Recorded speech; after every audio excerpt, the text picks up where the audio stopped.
Welcome to Nashville and Beyond. I'm Brian Copeland. And I'm Zach Copeland. And we're a father-son duo helping people buy, sell, and thrive in Middle Tennessee. But this isn't just about business. It's also about our family and our community. It's a front row seat to how we live, work, and serve right here in Music City. So buckle up as we explore Nashville and Beyond. Appreciate it. You're looking all festive. You hate Christmas pajamas, but when I bring you stuff to wear, you'll wear it. I'm wearing my wonderful Lendingham Mortgage t-shirt that I should have wore for the Christmas Lights episode. It says Christmas Lights and Real Estate Advice. We got these last year. Oh, nice. And you know the significance of the shirt?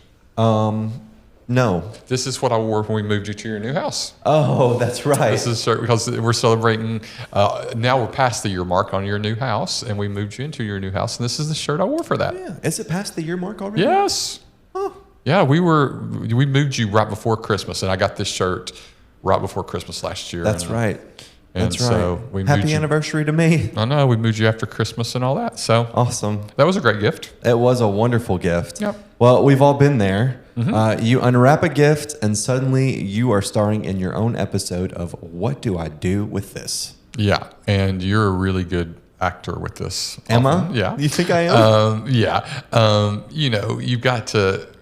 We talked on the last episode about being a joyful receiver, and there's sometimes you have to be good with your reactions. Yeah. And you're one of those people, when you don't get the reaction you want when you give a gift, you kind of get disappointed. Yeah, I do. Yeah. I do. So- But it's just because, that's who I am. Yeah. I'm working on it. I I'm know. working on myself. Well, today's episode is the one about returning gifts, because not every present is a keeper. So what do you do when you get a gift that just is not it? Well, again, I'm going to do this as a reminder. Learn how to be a gracious receiver. Mm-hmm. And so no matter what it is in life, anytime anyone crafts anything for you, whether it be a purchase, whether it be made, whatever, you've got to learn how to say, thank you for this. There have been things I've received that I did not want, and I could say, hey, you can just keep that. No, you're going to. Now, there are certain times now, because we do know we have some people at our church who are trying to clean out their garage. Let's say there's a very big difference in that. Yeah. For someone to say, hey, I've got all this stuff, I want you to take it. No, it's not my job to de-hoard your home. Mm-hmm. So I'm not going to be a joyful receiver. And I've looked at many people and say, I don't need that. Don't give it to me. Yeah. But when someone has gone out to find you a gift, first is graciousness. Yeah. And your honesty can be later to yourself. That's right. On that. So I've had to learn to handle awkward gift moments through prepping myself, because I know that when someone is giving me a gift, part of the receiving is getting that reaction. Mm-hmm. And as we talked about in the last episode, for me, giving for me has changed a lot. But for a lot of people, it hasn't. Mm-hmm. So I need to realize that this is their gift, and part of that gift is my reaction. So I've got to prepare myself to receive it, even in the most awkward of situations. Yeah. One of my favorite gift reactions comes from RuPaul's Drag Race. Okay. And it was when they were doing a Christmas episode, and it was the UK version, season 6, because we just finished season 7. And Kyron Thrax, who won season 6, came out in this giant, elaborate green gown that was just gorgeous. And she had this big crown on her head. And it was a cover-up, which is something, like there's pump covers when you go to the gym. You get your pump, and then you take your pump cover off. Well, that comes from drag. And most people don't know that, but you have a big gown on that is a reveal, and then when you take it off, the reveal is underneath it. And so she's walking along around the stage, and she gets to one corner, and she shimmies, and all the judges are like, is now when we get the reveal? And she's like, Then she walks to the other side of the stage, and she shimmies again, and they're like, is now the reveal? And she's like, And then she goes back to the middle of the stage, and she shimmies, and they're like, now? And she derobes the gown, and it's just a boring, Horrible. basic cat suit. And RuPaul goes, oh, a cat suit. And it's just a great lesson on how to be a joyful receiver when the gift isn't what you thought it would be. A time that I received a gift that it wasn't something that I would ever have gotten for myself.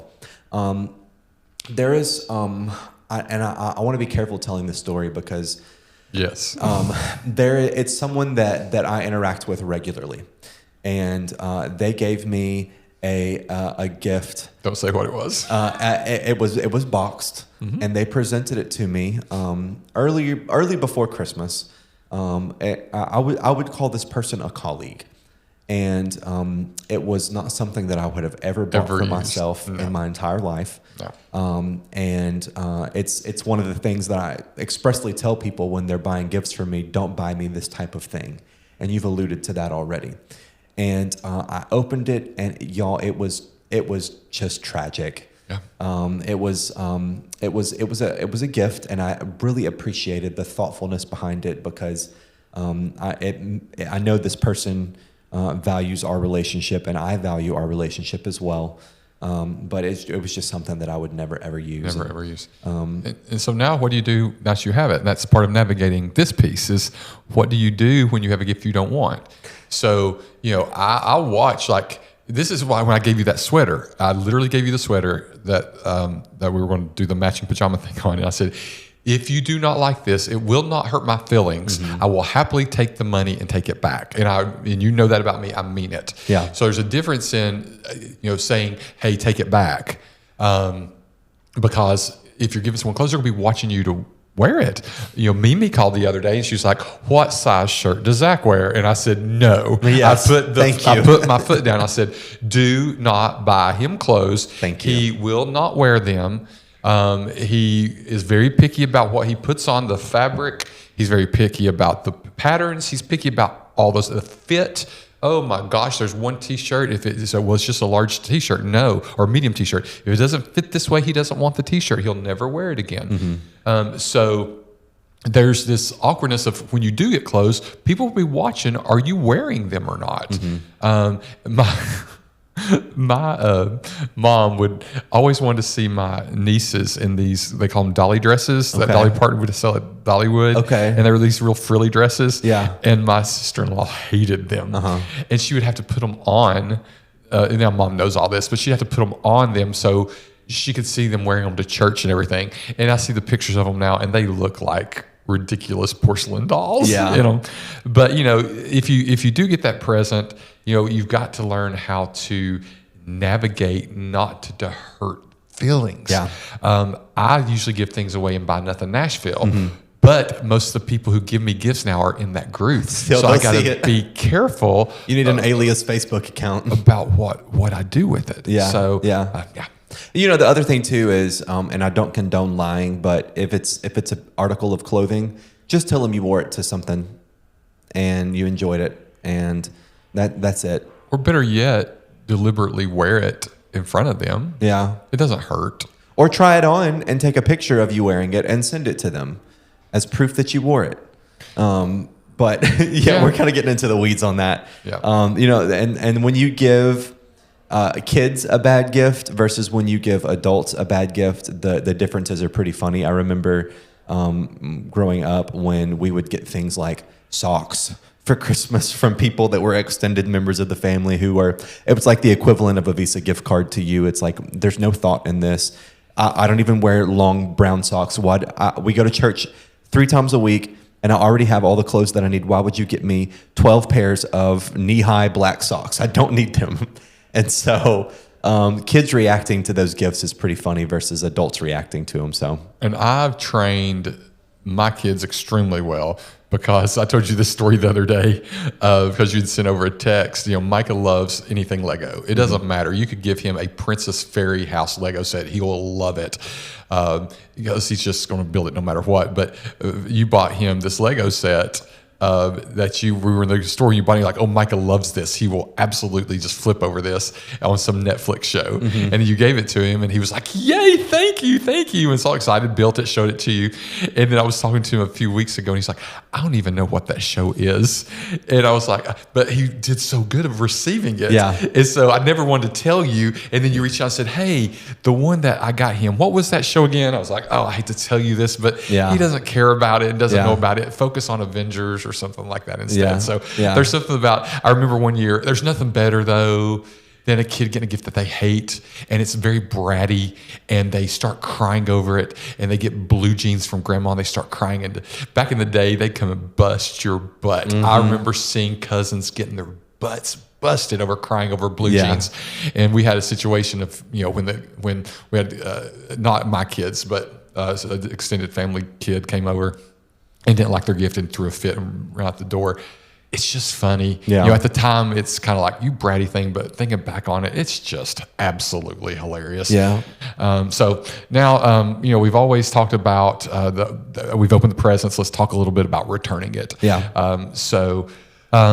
Returning gifts, used to be simple. Mm-hmm. Now there's a lot behind it because people abuse that. Yeah. I kind of feel sorry for retailers sometimes. Oh gosh, yeah, absolutely. There's people who have photo shoots who keep the tags on their clothes. I'm not looking at you, but yes, I am. There's people who leave their tags on their clothes and they return them. That's return policies for people. Yeah. I'm real big on my Kohl's cash, and they'll take your Kohl's cash from you because, like, for every $100 you spend, you get $15 of Kohl's cash. Well, if you return something, they'll take your Kohl's cash back. They will sure snatch it back. Snatch it right back. So I'm real big about making sure that I know when I'm buying something. That's why I don't buy used. If I'm going to buy you something, I will buy, like Micah this year got a steel drum. And you can't, those are not things that you can find very easily. So we had to find that on Facebook Marketplace. One of the joys is I posted on Facebook, is anyone in Toledo, Ohio that can get this gift to us in Nashville, Tennessee over Thanksgiving weekend? A lady that I do not even know. No, don't know her at all. She's a friend of a friend. She called me and she goes, my brother's coming in from Toledo to Nashville. He'll go get it for you.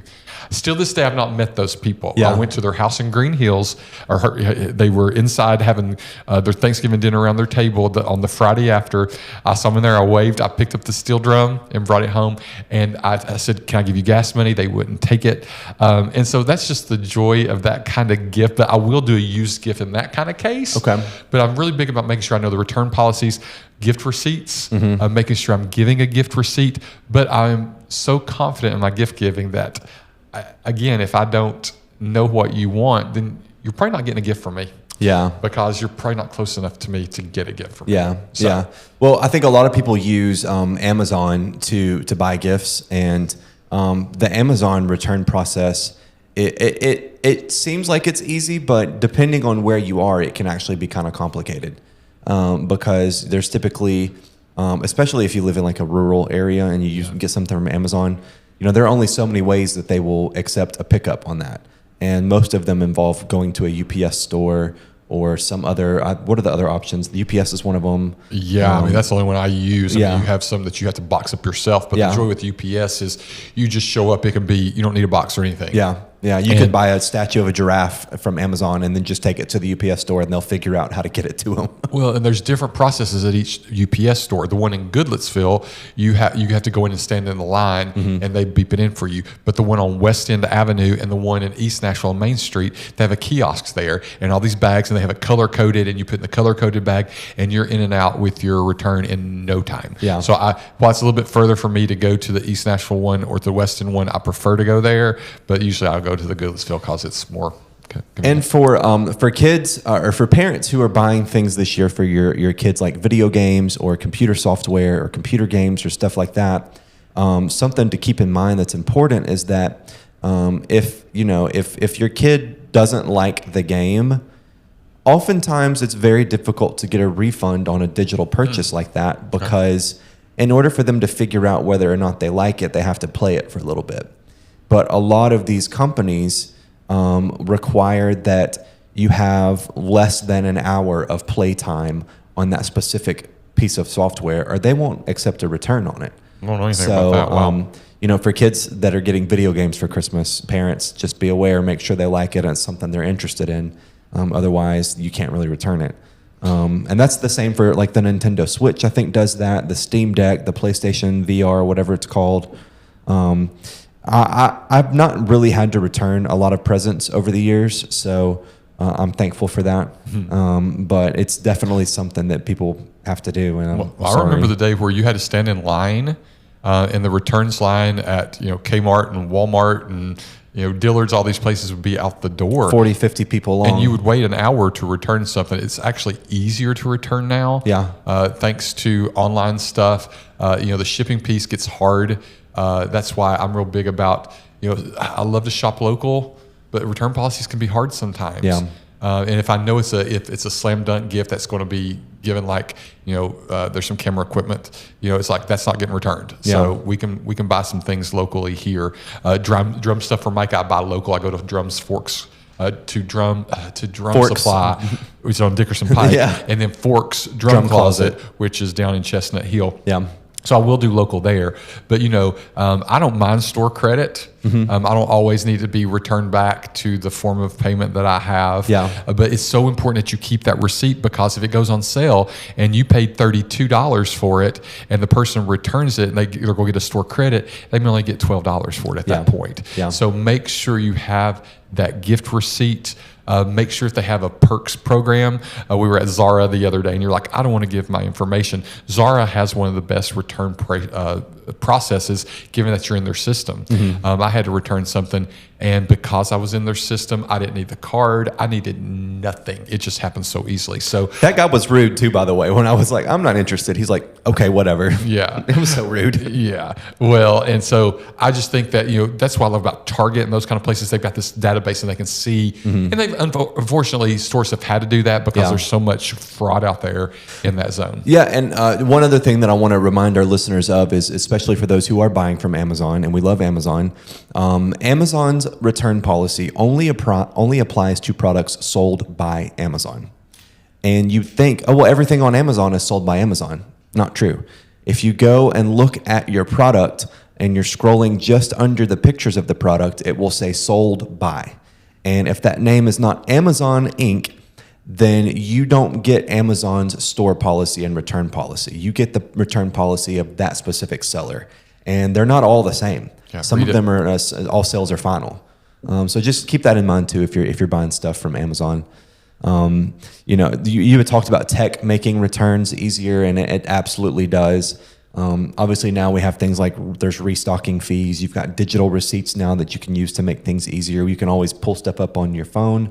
I love being able to search emails for when did I buy those tickets, or where's those concert tickets, and you can just scroll through and see when you bought them. But of course, the best gift to return is one that you actually never had to return in the first place. Yep. So how do you avoid blowing it when gift giving? We kind of talked about this a little bit on the last episode, but let's talk about it a little bit more I here. kind of look at it as healthcare. It's like go to the gym and be healthy so you don't have to have a doctor. Yeah. And part of being healthy and giving gifts is knowing your people. Because I'll tell you, Molly Cochran and Ashley Vallet, they know me so well. They nail my gifts every single year. They get me things I would have never dreamed of. There was, Molly did Santa photos at our house, and she always gives me a gift. I don't want it, but she always gets me something really nice. And so this year, I open it up, and it is a gym bag that has a magnet to it, and it's the size of a water bottle. And then inside, there's a place big enough for an iPhone and a few other things in your AirPods. And you stick it on any metal device, and it sticks. And I opened it up, and inside was a Fabletics gift card for $250. And I texted her, I said, "You talked to Zach?" And she was like, "No, I didn't talk to Zach." I go, "This is what I asked him for Father's Day for." And he got me something else that I also asked for. And I said, "So I assume that you," she goes, "No, I just knew you'd love it."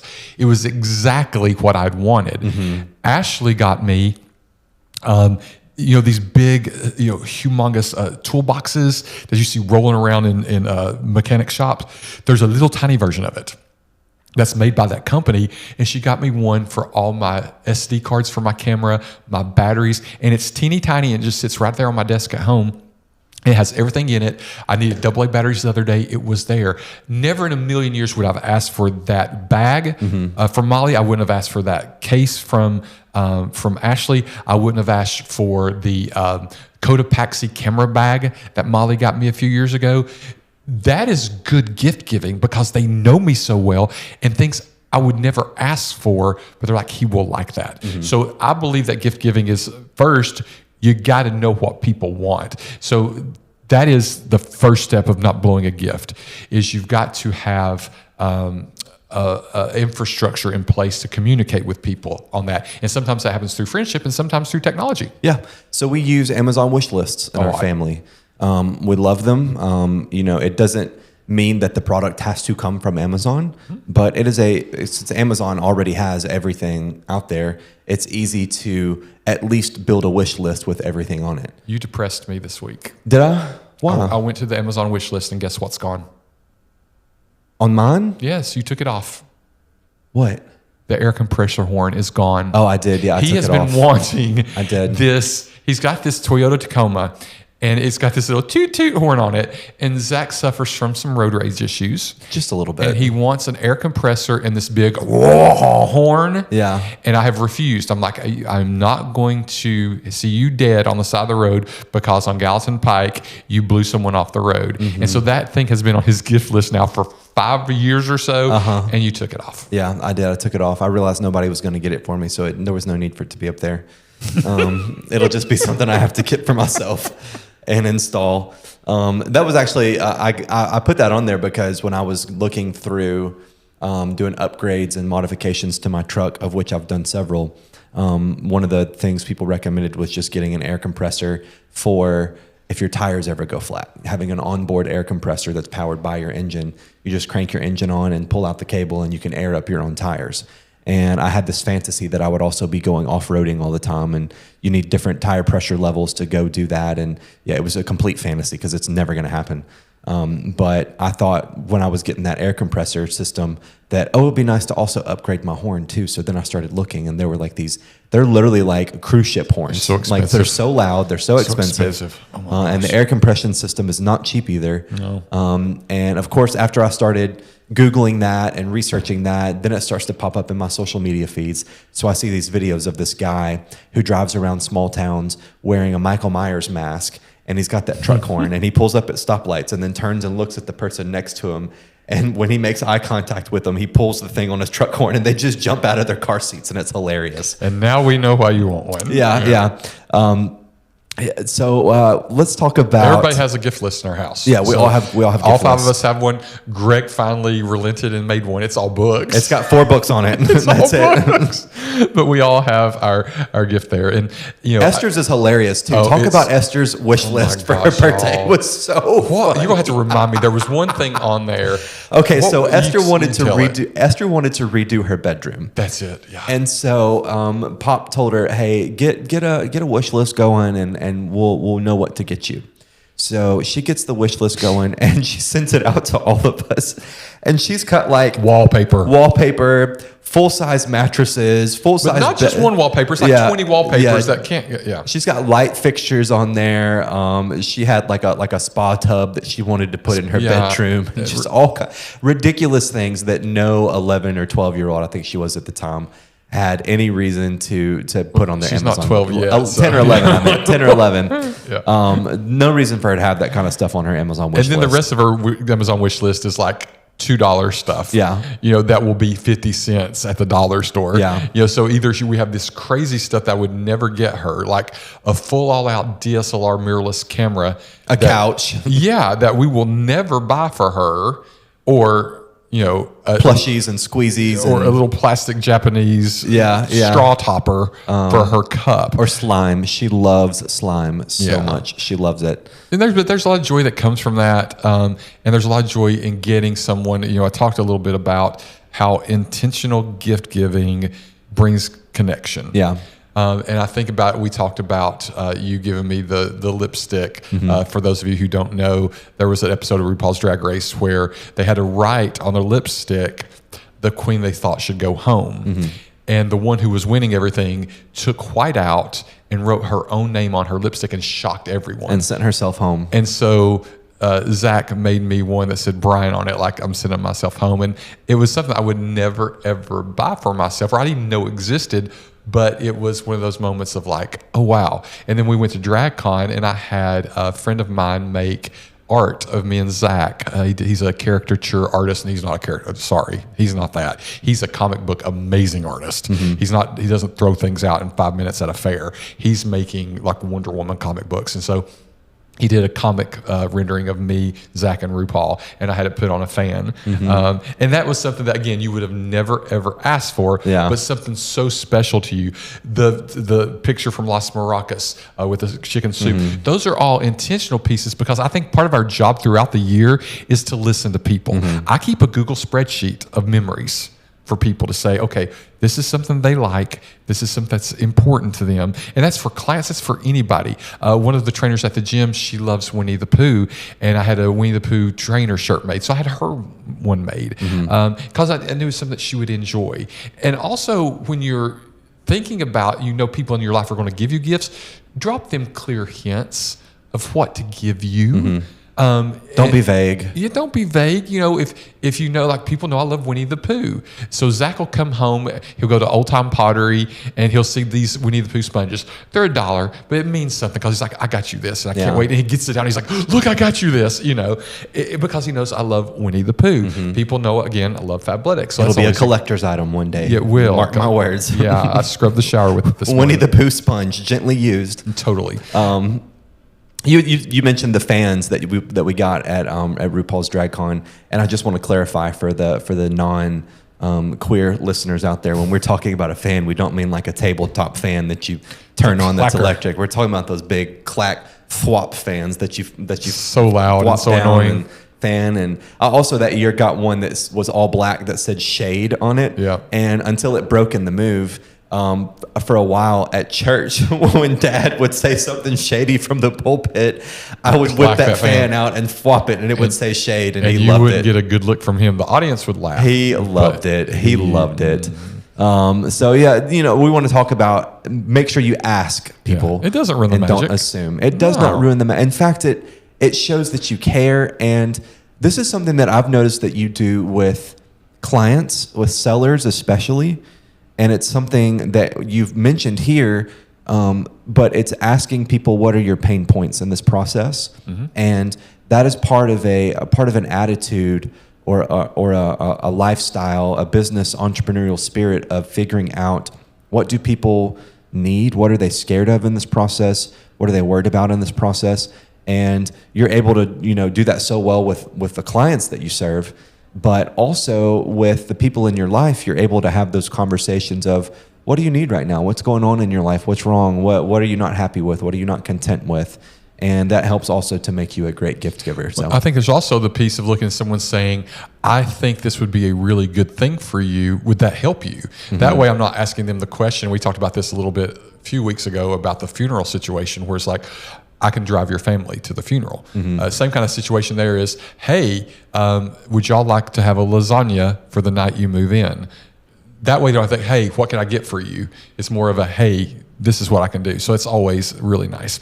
So, and speaking of landing, this season has pretty much been a very special gift for us from all of you guys. So when we come back, we'll take a look at where this Nashville Beyond podcast journey has taken us. So enjoy the break.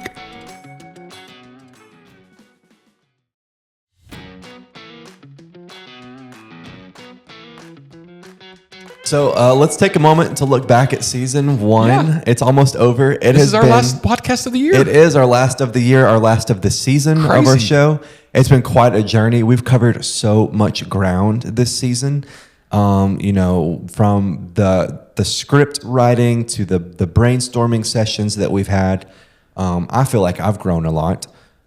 So what are some of the most meaningful moments or episodes that you can think of? Honestly, it comes from the listeners who daily text me or call me. There's people that I didn't really know that well who now, and this is so awful, but in our day and age, it's hard to sit down and have a conversation with everyone. We don't have time to, and we need to make the time to sit down and talk to every single person, but they don't have the time to receive that conversation. Yeah. And so many of you have decided to make your chance to get to know us better by listening to this. And so getting those feedback from people, we had a kid stay at the house the other night, and he was like, I've been listening to the podcast and I just enjoy it so much. I'm listening every week now. And the kid's like, 13. And so, hearing those things are very special. And I know that's not the question. The question is, what memories do we have from that. But that's been a huge memory for me is people saying, this episode meant a lot to me because it resonated to me in a way that I didn't expect. The Thanksgiving episode, we got a lot of feedback on. The family episode got a lot of feedback on. People liked the rawness of that episode, and that was very recently in the past few weeks. People liked that we were just honest with a lot of things that we need to talk about. And I think part of it also is the voyeurism of it, because you and I will talk about a lot of things that we wouldn't normally talk about, but we get this comfortable because it's almost like therapy for us, or a conversation we haven't had to have yet. So I enjoy those pieces and learning more about each other through this, because there's a lot of times we don't get to have. You and I really enjoy having. One thing you've always said was, I don't like surface conversations. We still talk about, so how did you sleep last night? We ask that every single day. What did you do at the gym today? What did you eat last night? Those are the stupid questions that every family has. But then our talks about, what does Christmas look like to you? What does the perfect Easter look like to you?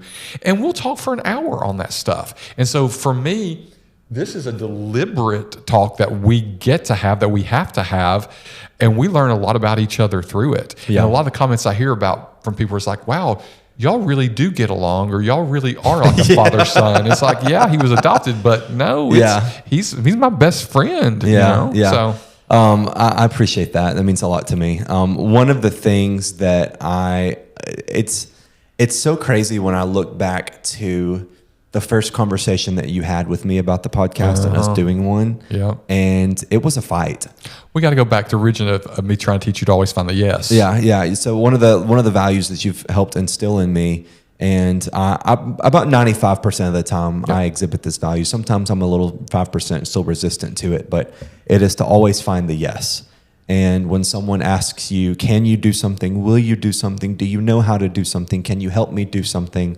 Where do I find this?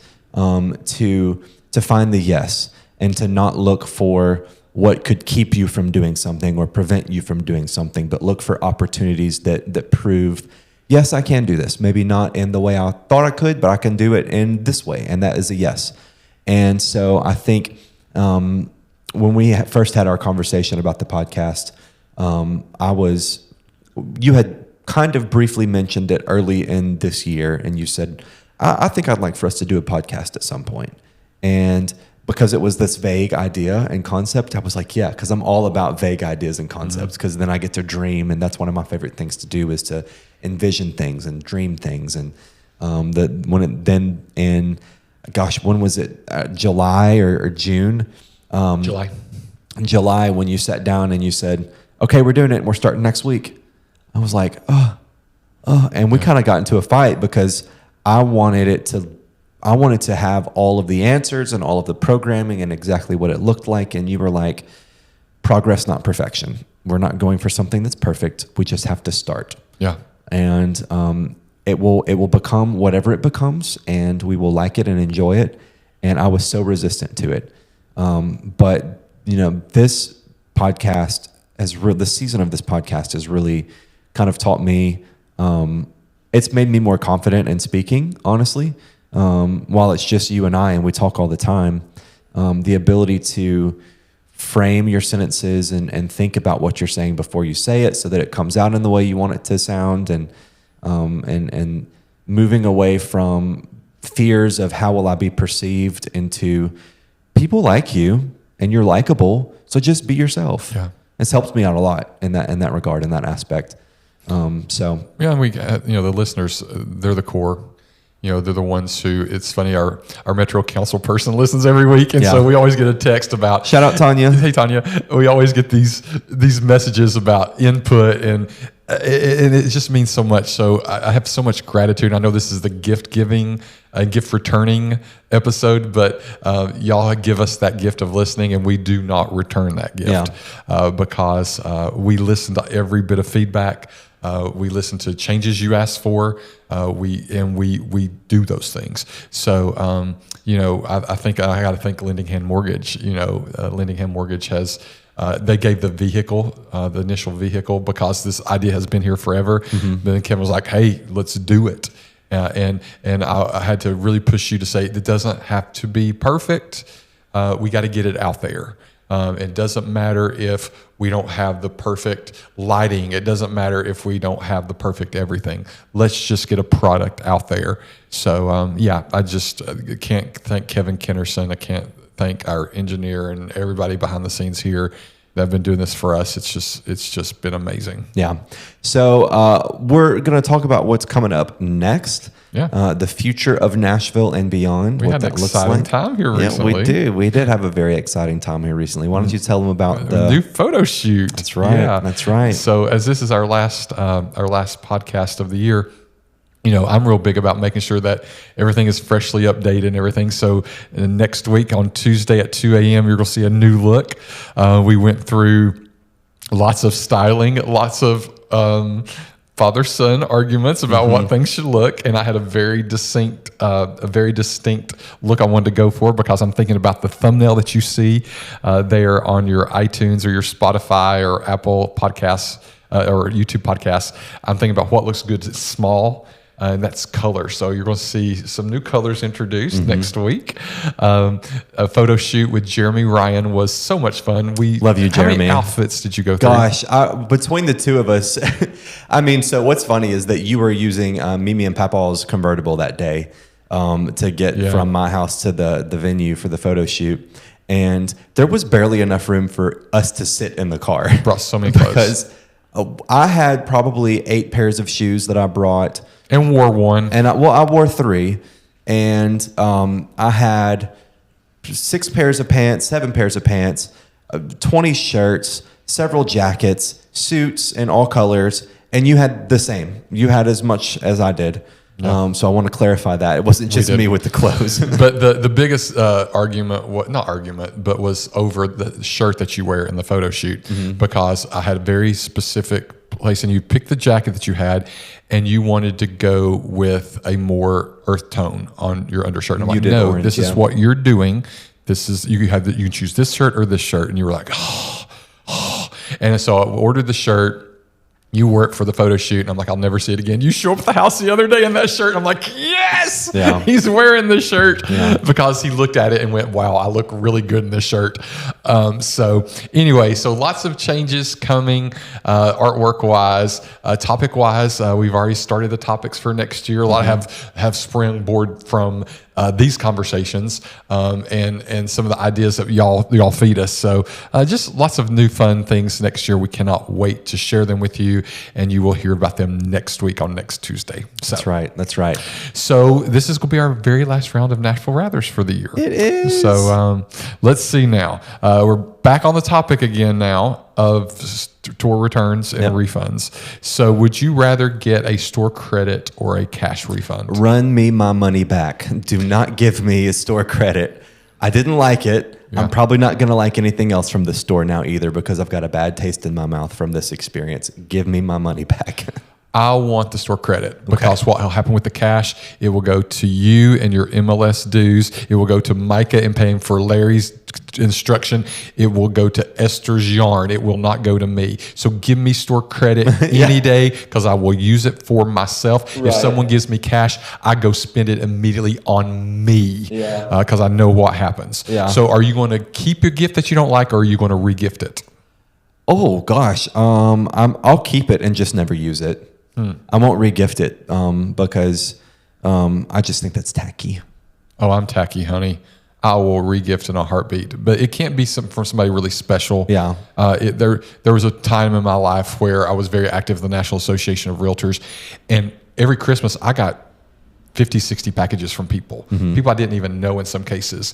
And, I'd be like, a lot of it was fruit and food I couldn't use because it was going to go bad. And so I'd have to re-gift. So would you rather return something right away or let it sit in the closet for a while? I get to go right back. It'll be December 26th. My butt will be in the line.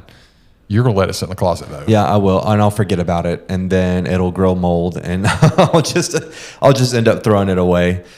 So do you include a gift receipt with yours, or do you just roll the dice? I because of the way that I give gifts, being tell me what you want and I'll get it for you. There's no need for me to keep a gift receipt because you've already asked for it. And so I'm giving it to you because you asked for it. And if you've changed your mind, well, you're stuck with it. So what about you? Yeah, I like a gift receipt, and that kind of goes into the next one for you is, do you want to be totally surprised or do you want a practical gift? Practical. I want to be surprised. I want someone to know me so well that I didn't see it coming. Yeah. So give me something to surprise. Yeah. And our last one would be a handmade gift or an Amazon delivery. I think for me, it depends on what it is. If I have something on my Amazon wish list, I will gladly accept it because it's there and I want it. But if you were to get me a handmade wig or a handmade quilt, or if you were to get me some handmade couture top with black feathers on it, I would love it and I'll happily take it. So yeah. For me, I'm the same way. It's situational. I love for Esther to make me something that's very special, but if someone's making me something that that just turns into something that clutters and they don't know me that well, then I'd rather give me Amazon any day. And with that, we've officially unwrapped season 1 of Nashville and Beyond, the podcast. We have. It's been an amazing season. We've learned a lot about ourselves. We've learned a lot about each other. Hopefully you've learned a lot about us as well. We're just so thankful for everyone who's listened, who's tuned in, who's shared the podcast, who's given us feedback. We really appreciate it all. We'd love for you to come back for season 2. Yeah, our first one's going to be on New Year's resolutions. That's right. So obviously we're going to be talking a little bit about, you're going to hit some health and fitness issues there and just see what happens when we record that one. And then we go into mental health because mental health is very important. So understand that in season 2, there's going to be a lot of new things. We'll be going more niche. We kind of kept the funnel wide at the beginning. Here we got some specific things, but we're really going to be getting more specific in this next episode. So please come back and listen for season 2. All right. Love y'all. We'll see you next time on Nashville and Beyond. This podcast is for educational and entertainment purposes only. It does not constitute legal, financial, or real estate advice. Listeners should always consult licensed professionals for guidance specific to their situation.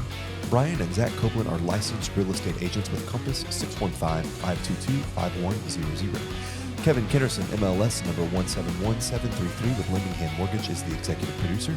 Engineer Mike Reeves. Music Dusty Boots by Eco Leaks. Nashville and Beyond, copyright 2025.